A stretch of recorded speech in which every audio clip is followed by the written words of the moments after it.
क्या चाहते हो तुम? मैं तुम्हारी पूजा से बहुत प्रसन्न हूँ। मांग लो जो भी कुछ तुमको मांगना है, मैं तुम्हें हर चीज देने के लिए तैयार हूँ।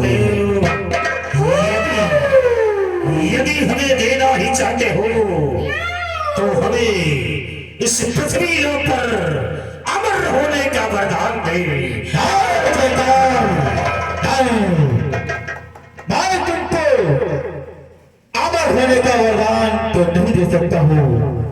ये वरदान सिर्फ देव को देव ब्रह्म देव में चलता है। ये वरदान मैं तुमको नहीं दे सकता हूँ।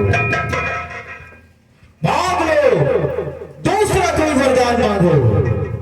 ठीक है गुरुदेव, यदि हमें अमर होने का वरदान नहीं दे सकते हो तो फिर हमें वरदान दो कि पृथ्वी, पाताल, आकाश, शिव, शंख, बाणों, दानों, कोई भी हमें इस पृथ्वी पर मार ना सके। तांत्रिक जयकार गुरुदेव, यथार्थ ये वरदान मैंने तुझको दिया, लेकिन मेरी बात एक बात कान खोलकर सुन लो। कहो गुरुदेव। मैं तुम्हारे प्यारों को जो तुम्हारे पास खोपड़ी है, मैं तुम्हारे प्यारों को उस खोपड़ी में डालता हूँ।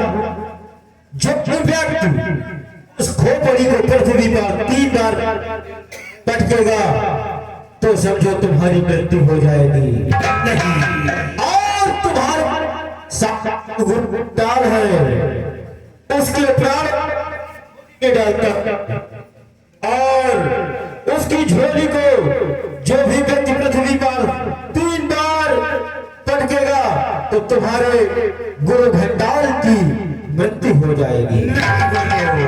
हम इस मायावादी महान शक्तियों द्वारा ये तेलिया मसान की खोपड़ी, इसीलिए मेरे प्राण प्रकट कर दो।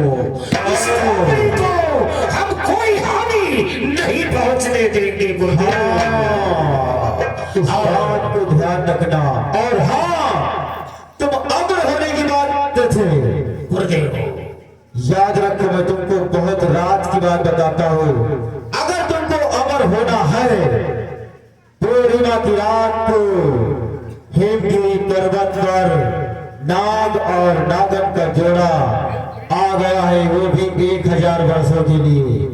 यदि तुम उस नाग और नागन के जोड़े की मणि को हासिल कर लोगे और उस मणि को लेकर के पूर्णिमा की रात को अगर सरोवर में तुम स्नान कर लोगे तो समझ लो तुम हमेशा हमेशा के लिए अमर हो जाओगे। लेकिन सरोवर में स्नान करने से पहले अगर कोई व्यवधान लग गया तो समझ लेना कि तुम्हारी मृत्यु उसी दिन होगी। नहीं गुरुदेव, ऐसा कदापि नहीं हो सकता है।